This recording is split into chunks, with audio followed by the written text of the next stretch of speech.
Ladies and gentlemen, how you all doing? This is Colin Ulrich. My Rangru, hello, hello, hello. And folks, we promised you on Tuesday to bring you some action from the Greenhorn Cup, and we will deliver here on the banks of Slutsk. Rang, who is fighting and with what? On the left-hand side in blue, we have von Hovel playing as the first Romanian armor division with a flatline income. And on the right-hand side, we have the 2nd Infantry Division being piloted by YKOmamori,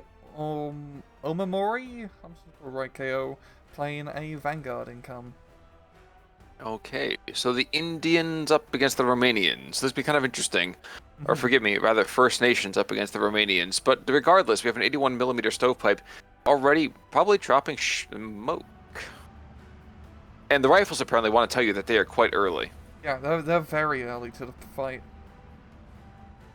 I'm really hoping. Oh no, he's firing HE. Okie dokie. He's gonna start shelling his own troops. It's I just to realize motivate him. Well, and you know what? I get the fact that it's just a couple of guys with flamethrowers, but those guys probably don't take it too well getting shot at by that. I think they have flamethrowers on their backs, so a little bit volatile. Yeah, they have a tendency to kind of blow their stacks every now and again. And down south we have the basics, and we have the Rangers. You know, I kind of forgot about all the renaming that they did with the 2nd Indian head. Yeah. And it's a little silly, but somehow rear echelon troops didn't make the cut. But tell you what, they had a P-47 with a bomb. That's going to do quite a bit of work. It's a pretty good hit, yeah. The basics are they're holding, but you know, disheartened status is not going to help them too much. The Romanian infantry aren't super great, but they're above average. I'd say they're slightly better than their German counterparts for the most part. Oh yeah, I mean, again, you know, a lot of people kind of deride the Romanian editions of SD2, but at the same time, they can acquit themselves decently well. Yeah, I think they were, like him and Hungary were two of the major contributors to the Axis forces on these. Yes, they were. Unfortunately, when they were given better equipment, they could do a lot better than these armored cars are doing right now against Shermans.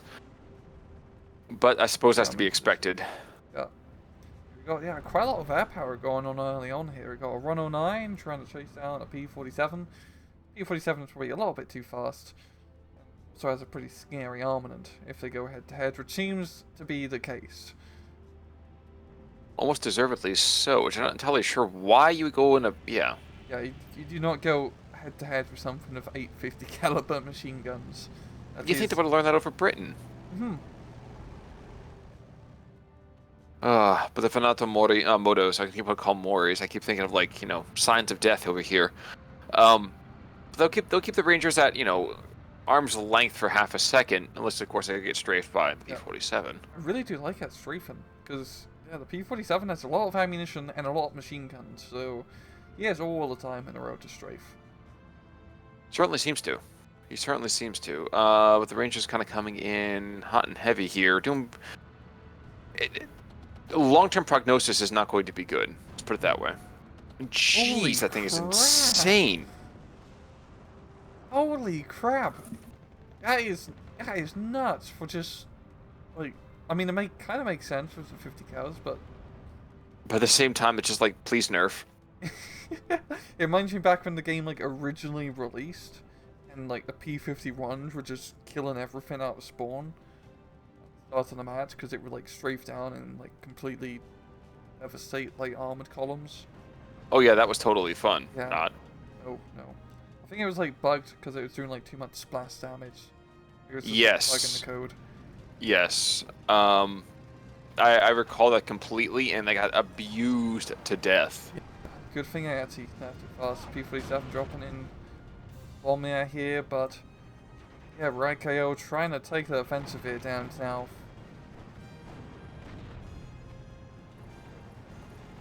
Sure how well that's going to necessarily work.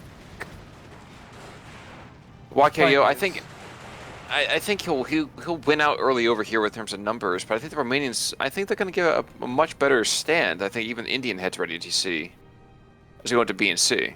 Yeah, they're pretty fairly like well-rounded overall. I mean, I don't have any heavy armor, but against Indian head, you don't really need it. You don't really have any crazy scary tank. So I would give Indian heads a slight advantage. Oh no, one thing that's killing me right now is that to the north, I know we have younger players here, in-game chronologically speaking. But to the north we have what kind of almost screams, push, push! But they're not going to do that. 'Cause I think, like so many of us, they're getting fixated down here to the south. And it's also, like, always very scary, too. Just giant open fields. Oh yeah, that's actually pretty much why I always play like Montgomery. Build up forces behind the front lines, and then throw them forwards in a screaming horde to get, to blow up on mines and things like that. Yeah. I'm pretty sure Monty did that, right? Yeah, I'm fairly certain. Yeah, it's close Probably enough, right? wrote in a book or something. Luckily for him, Rommel never read his book.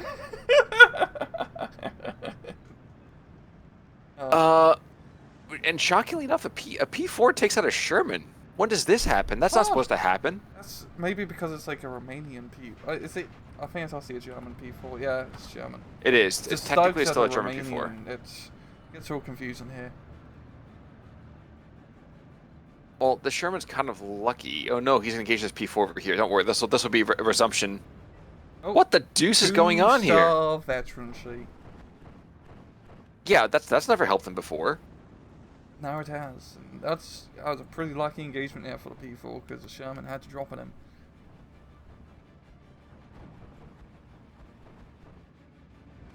Yeah, the 222's also mixed in close range. Hovel is keeping his seal to himself. He is, but he's also keeping it to the corpses of many of his scout cars. Which is a shame, because those guys deserve a much better fate than this. Don't get too many of those scout cars overall. You're probably almost out of 222s, or those AB Horches. This is a 222. Yeah. Yeah. A 222 by any other name remains so delicate. Start coming in to try to deal with the Sherman. Don't worry, Zook. Oh, no. Never mind. Yep. We may not have Rangers the same way that we used to, but the Marauders are still there. Oh yeah, I forgot. The rifles leader also has a sniper rifle. That's oh, nice yes. What's it, 10 rounds? 15 yeah, rounds. 10 rounds. 15. Oh, 15. My bad. That's fun. I was just like... I always pull up the unit cards. It's one of those things that... God help me, I know I get it wrong often enough. I just always want to make sure I have the numbers there. So at least the comments can always yell at me more accurately, Now, we are seeing this mortar track, which is doing a lot of work over here. It's doing the Reich's work. Down keeping rifles from really being too frisky, which I kind of like. Yeah, I do love seeing, good use of mortars always. And mortar half-tracks always some of the best artillery you can bring out in-game. But 2nd Infantry also has really good mortars, as they don't have mortar half-tracks per se, but their regular mortars all have radios, which is pretty uncommon characteristic. And goddamn, the P-47's starting to go down now, as we actually have some pretty scary anti-air of those 25mm Hotchkisses. Yes, indeed. And we have the, let's say, stable platforms as well as those technicals. Oh yeah. Yeah, this is gonna be another dead P-47. Yeah. This is not an IL-2. You can't treat it like that. Oh, that's... He's lucky he got away. Speed definitely helps out in an airplane. That's true, and I'm pretty sure if you actually get hit and leak fuel, that makes you go faster because there's less weight. So. Exactly. Actually, kind of, but yes, exactly. And meanwhile, a 222 in the center gets a little bit more nasty. He's allowed to actually maybe even kill a WC-52. He's tickling it from long range. There we go. Got an M10, and he's ready to destroy. It's like that's his task. No, he's going for the Venato motos down to the south. He's got a good eye on that hill, yeah. And once again, we've got 2 mortar half-tracks in such a confined position.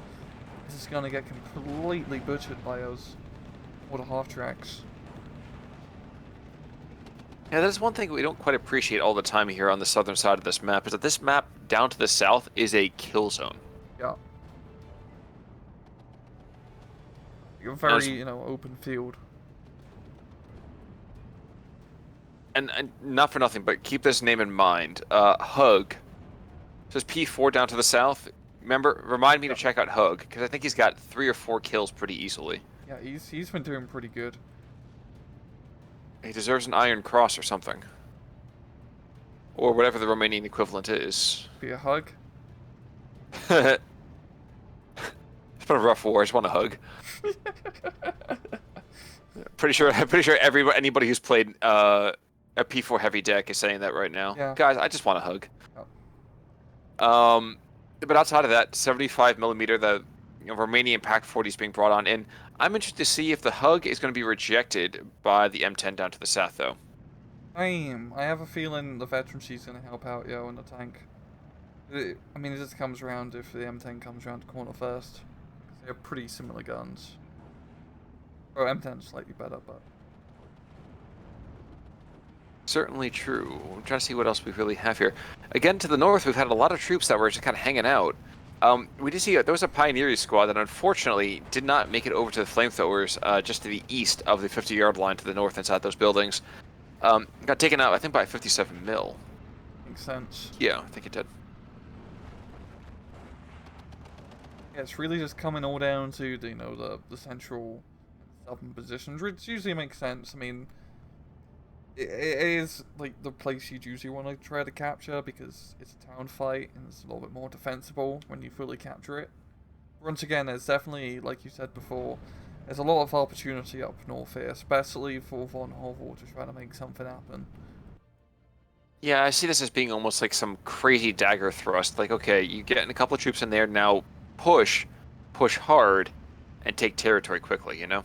Yeah, like for, troops expended to, flag capture ratio, it's a pretty good ratio up north as you won't need that many troops. Exactly right. Exactly right. We're seeing down to the south maybe an attempt. A Rhino's coming in. Okay. So Rhino, and then we have Rifles, who are, in fact, as their name suggests, rather late to this shindig. But, it's Phase B. I mean, they couldn't be bothered to get out of, bed early. They've been sitting in the back lines. It's R&R time. I get it. Oh, crap, there's a war going on. Exactly.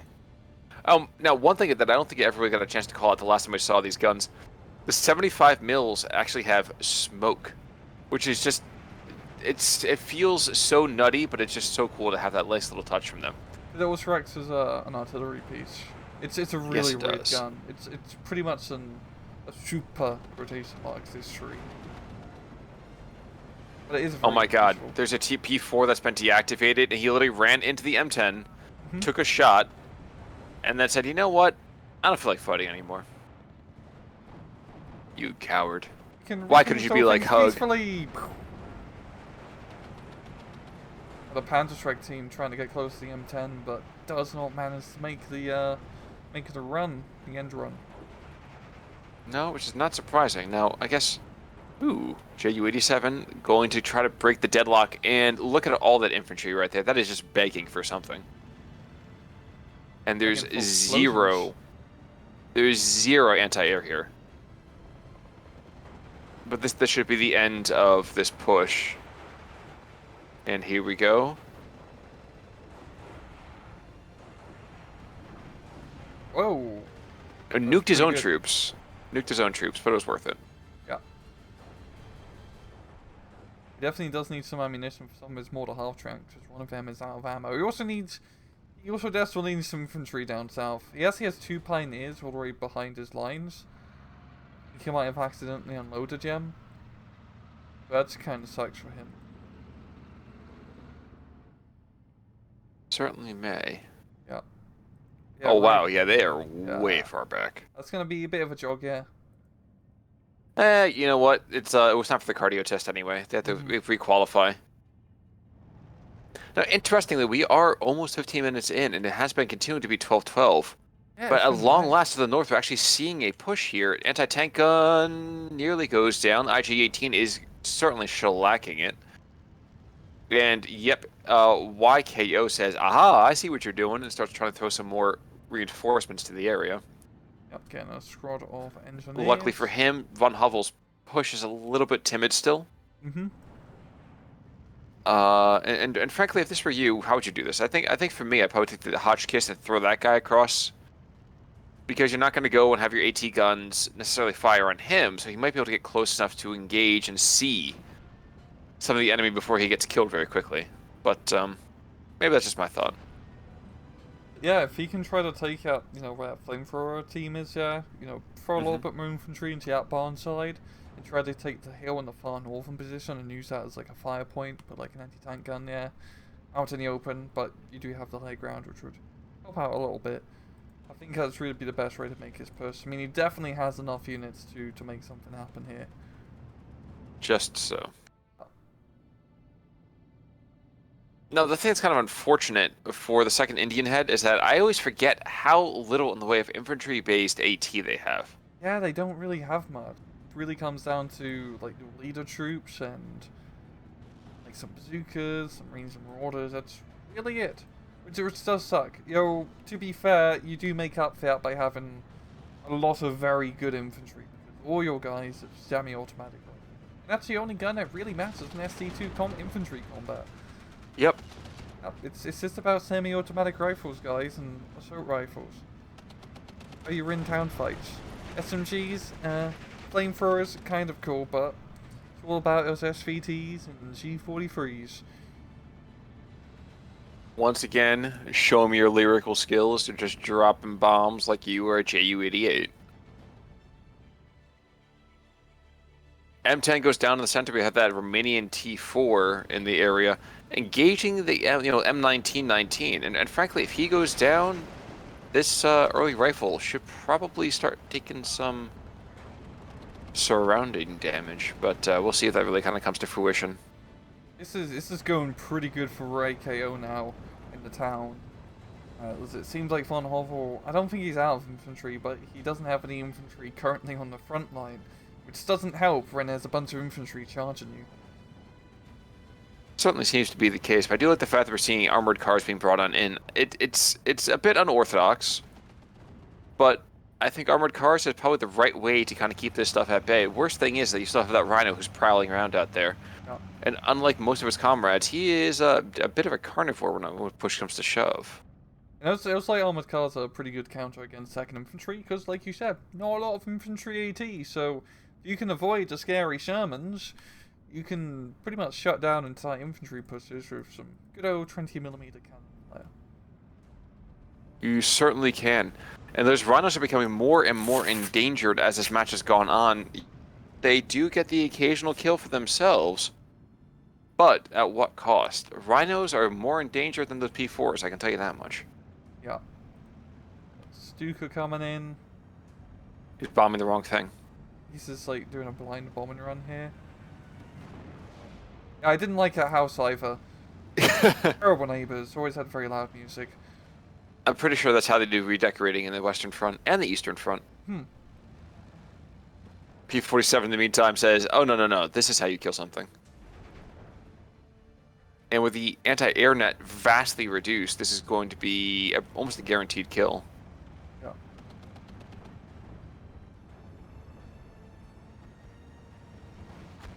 This Rhino's quite tough to take down here. I mean, 20 mils, of course, trying to engage, but not really going to do anything. No. Even just a little bit of extra armor does make it a tad bit harder for those Panther 40 slugs to knock out said tanks. It can give you the edge. I agree provisionally. I think it's one of those things that the wherewithal to kill is definitely there. We've seen actually a two-shot engagement down to the south a little while ago between a Rhino and a T4. I think, as always, it really matters who gets that first shot. Yeah. Helps to have stabilizers too. That's true. That's true. That always helps. Panzer Grenadiers, so, I mean, they do have Panzerfaust, which will definitely help out with an unsupported Rhino. Indeed do, but I don't think they're not going to get close enough. That's... Again, let's not forget the fact that there still is a 12-7 and a Browning on that thing, and the HE on top of it. Yeah. Well, no, it's enough infantry reinforcements down south here for Von Hover, I think, to make a counter push.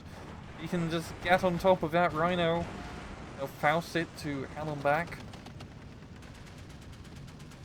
And he will. First one's up. Do you we want to go. suspect it goes down despite the thing arcing like it's a Piat? Yeah, we are into phase C here, and we're starting to see a lot of recon troops. So I think von Hovel is maybe getting a little tapped from, from mainline troops. Yeah, that's what I'm probably thinking a little bit as well. Because that second infantry has pretty much like vast reserves of dudes just coming in constantly. And they're always very good dudes here.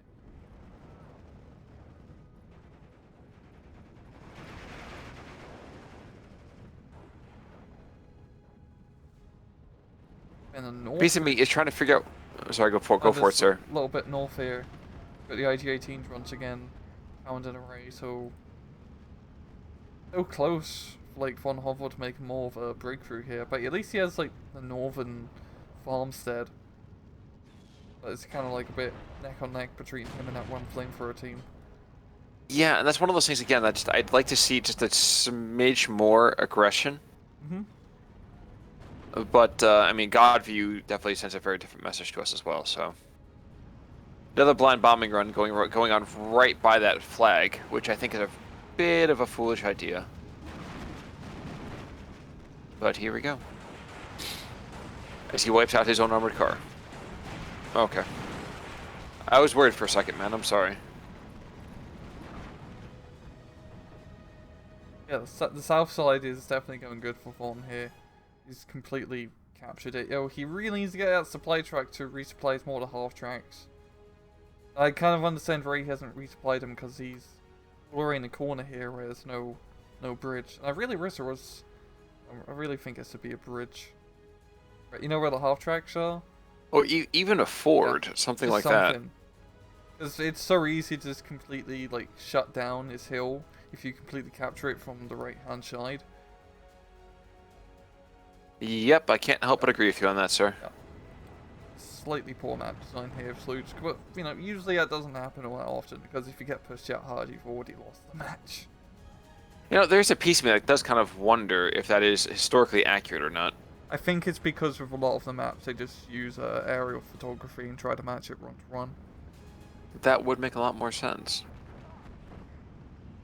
The armored cars are dying, and there's only a couple of them left, but they have achieved their objective, which is to get that initial kind of push position here. And now they're engaging that 76 mil, which has just killed so many of them here. So this actually could be another dead armored car, as I was just about to say. Well, it did do a lot of damage out here at 76. Those last few bursts took him down to a single man.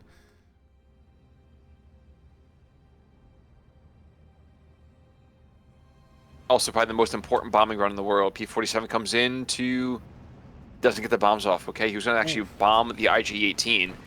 Had he been able to kill that, that could have been an end to von Hovel's delicate exploration to the north. Those Hotchkiss anti-aircraft guns are really quite fantastic.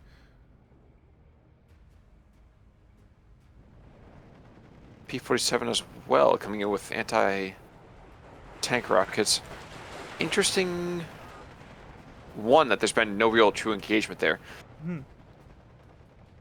Two, actually, here we go. We see a lone armored car to the north, and that Zippo is going to light up pretty quick. Here it comes. Watch the front lines just completely buckle from this one.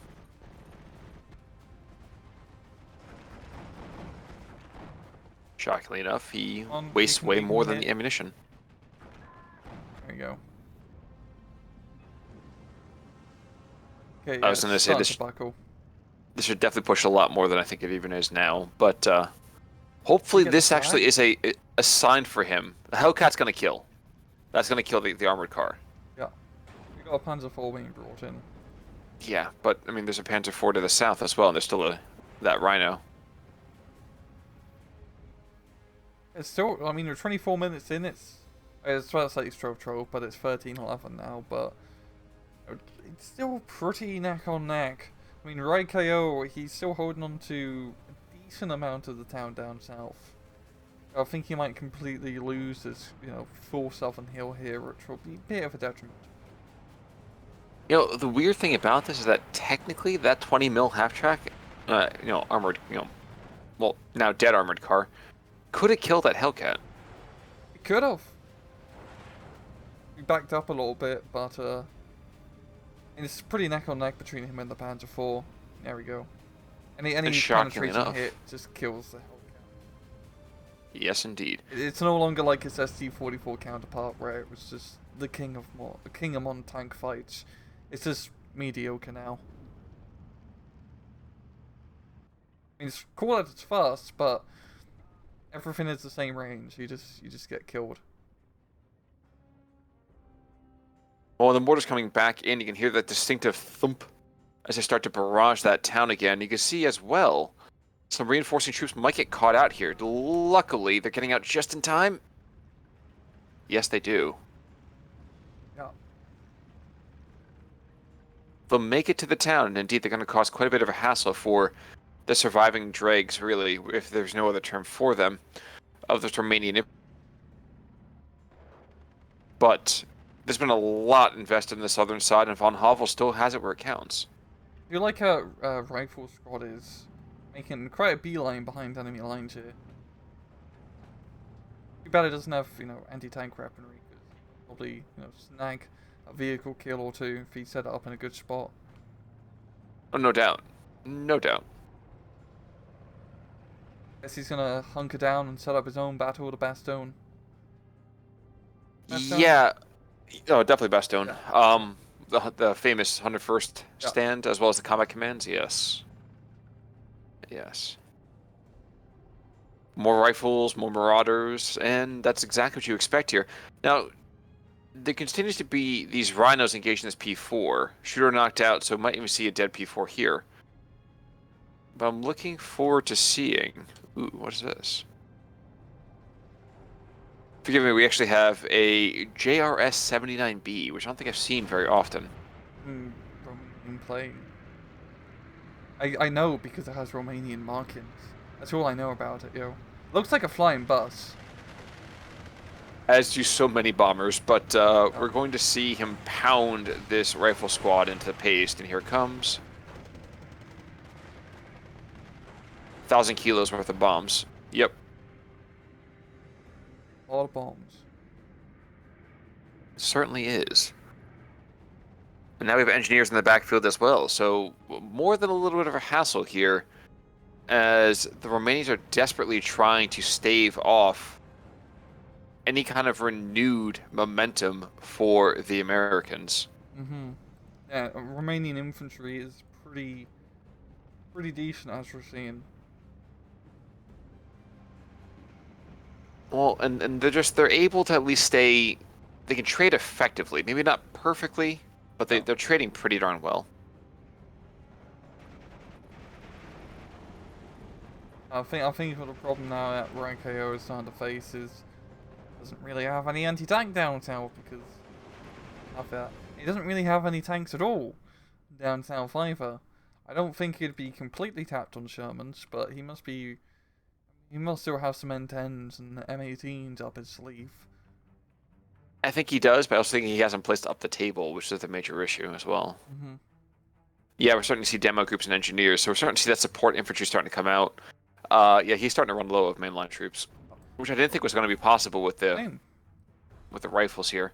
Yeah. But I think we're going to discover a high body count, but a low point count. If you catch my drift. So, a lot of squads dying, but these are all very, very cheap guys by comparison, so. Mm-hmm. Yeah, it's basics are only... Oh, that's 25 points. I think the American infantry is actually pretty... Yeah, like 30-point infantry is a little bit more higher end. Yeah, the Romanian stuff's only 20, like Vanatories. U-47 up north, yo. Can't get any of this done. The Rhino goes down as well, so the northern flank is completely collapsed. There is literally one flamethrower guy within, what would you say, 5 kilometers of the northern boundary? Something like that, yeah. That's insane. It's insane that the Pioneer hasn't pushed up. Like, both these guys are just on the other end of the spawn. They're probably just shouting intros at each other, but they can't understand each other. Maybe wondering why, Americans are on the Eastern Front. Dude, I'd be wondering that too. But Mhm. yeah, this has totally become like left Twix, right Twix kind of thing. Yeah. 76 mil goes down though, and Holy crap. that's the last major piece of anti-tank equipment in the area. Dude, seeing that Stuka do the loop-to-loop, it never gets old. No, no. Never gets old. The only thing I wish they would do is push the air raid sirens even a little bit louder. There is something just acutely terrifying. And wait, as if we didn't have need enough, we also have the off-map column with the 210s coming in. Oh boy. So he's gonna come in, he's gonna drop an artillery barrage right on that town, and then that's gonna be the sign to move in. Yeah. I definitely think from YKO's part, I mean, he does have off-map artillery available to his division, and that would definitely, I think you do. It definitely would have helped out in a map like this, and probably a bit more heavier use of the mortars. We have 44 seconds, 42 seconds to see the impact of that artillery, no pun intended.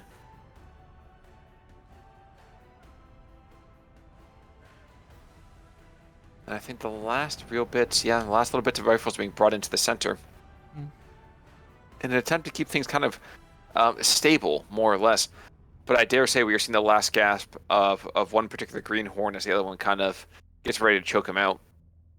Yeah, YKO is, yeah, it definitely seems like he's gonna tap. I mean, we still have Panzer IVs being brought in from von Hovel. It's got a bunch of infantry, and those pioneers, they just decide to sit out the war.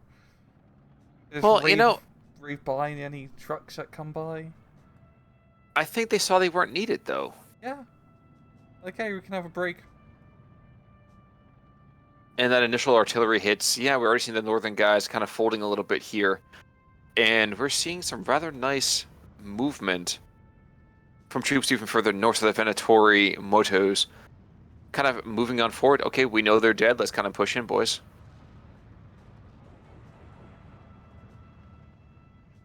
We haven't seen a real aggressive movement from the west to the east here, but I think we're still going to see a tap. And there it is. And there we go, and actually, okay, 1,000 difference, that's pretty standard. Yes, it is. And we're seeing like a Sherman like Salisbury, for example, 3 kills, 3 infantry kills. Squads here and there kind of doing particularly well. Rhino Hale with 3 vehicle kills, 4 infantry. Not bad. Some rifles, 4 infantry. Ooh, Steel got some nice kills there. That was well done. What's that? Campion? Your French name? Ooh, am I looking? Yeah. Campan. Yeah, that's true. Yeah, that rifle squad right there did pretty darn well for himself. And Hug Oh. got his three Shermans. I thought he had more than that. Same, it felt like that, but still, it's very worthwhile trade. I mean, we 75 don't see mil? Panzer IVs do that well. No, never. Not with any kind of consistency, no. Mhm. Shockingly enough, I thought that some of these guys would have been a little bit more, shining bright like a diamond. But they all seem like lumps of coal that kind of just, kept the fire hot, just kept it going. Yeah, just... The Vanatories have very nice infantry to have in the front line, and he just had enough with those, Panzer IVs and Stugs to keep those Shermans at bay. Indeed. Yeah. But you know what? That's that's what you get with Greenhorns, though. Sometimes it's absolutely stunning. If I could only give a little bit of suggestion to both guys, that northern flank was just wide open. It was just asking to be taken. Von Hovel, you immediately had the forces up there, but, a little bit tentative. I understand why. But if you're seeing a lot of troops being fed to the south, get a blocking force and take the other flank. Yeah. Force him to react to you. During like a northern push like that, you don't have to do a major push. You can just bring in 1 or 2 infantry squads and just rush them across the open field or hill. If they get shot at, then there's stuff here. So, shoot that stuff. Even doing a minor push, which is a few cheap units on a flank, which has not, been touched in 20 minutes or so, can yield very surprising results. Exactly. And I mean, the biggest thing about a lot of 1v1s is you have to make the opponent react to you. You cannot play reactive the entire time. Yeah, and it's pretty easy to do that because you cannot, reasonably defend the entire front line in a 1v1. There's always going to be gaps in your line and the enemy line. Exactly. Exactly. But hey, this is just the same kind of stuff that bedevils even more experienced players as well. And honestly, between you guys, a heck of a fight between the two of you. So congratulations to you both, and thanks for actually coming out for the Greenhorn Cup. Yep. But Rang, any final thoughts about the match? No. Well, folks, in that case, then we will see you all next time. So until next time, I'm Con Ulrich. I'm Rangaroo. Take it easy.